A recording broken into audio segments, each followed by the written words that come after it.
And now joining us, Donna Dean. She is AARP State President from the great state of Tennessee. You would agree, Donna? Absolutely. Right here at home. Welcome, welcome. You are the state president. And just before we go, real quick, I asked you about being what is a state president as opposed to a state director.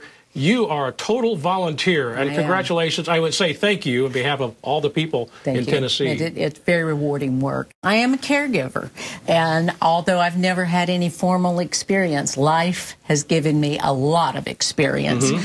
Both of my parents died in my arms. I'm an only child, so that requires a lot of caregiving as they age.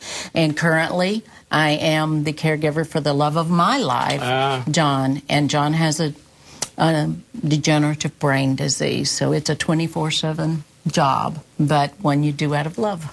We talked about tools, Amy, and the pad there, the real pad. But iHeartCaregivers, yes. Sean. You saw the T-shirt. I did. And it's really a great new tool that we've created to recognize, honor all the contributions, this silent army of unsung heroes who are our family caregivers. They do so many daily tasks, and this site is just a great way to show and have folks talk about their caregiving stories. From 5 to 500 words, you can tell your story about your caregiving. You can add a photo, also a video to this site.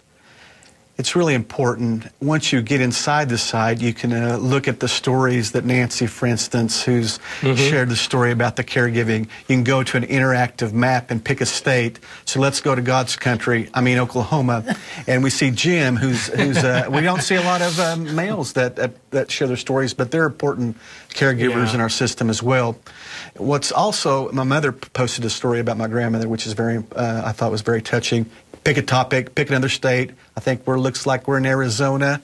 And look, I think I see Amy Goyer and her dad on there. So see how interactive that is and how people share their story. And it's a real important tool to honor and recognize those contributions. And really helps AARP engage us to go out and work for more protections and support. Donna, you had mentioned that there wasn't really a support group for you right away, and so you helped start one. Right. The disease that we're dealing with is called FTD, frontal temporal degeneration, and it's similar in many ways to Alzheimer's, but it strikes earlier. The average age of diagnosis is 57. So once I started doing research, there wasn't much out there, but I found the association, connected with them, put my name in the book, so to speak, was eventually able to start a support group here in Nashville.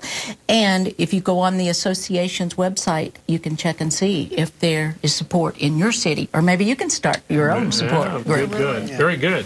And what about dealing with the stress and a caregiver? You know, as caregivers, stress is our constant companion.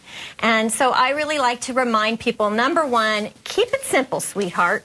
You have to realize that your life is not going to be what it once was, and you're going to have to simplify. You can't do everything that you have been doing necessarily. So you might compromise. You know, I just got through the holidays by keeping it very simple. I didn't get all the decorations out and the things that I normally do.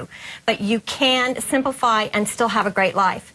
Number two, notice and create joy.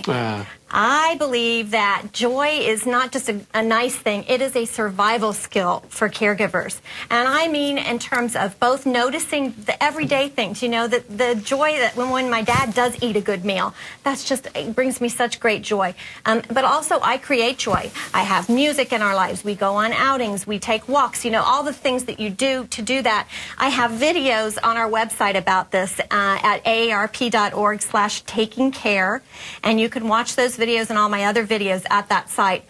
Number three, know your own best outlets. Now, for some people, that means exercise. For other people, it's spending time with friends. For some people, they can't do anything if they don't get enough of time just to themselves. Know what works for you. I journal. Writing things down is very cathartic for me. That's great. Know what works for you. And lastly, go back to basics. And that means you have to get enough sleep.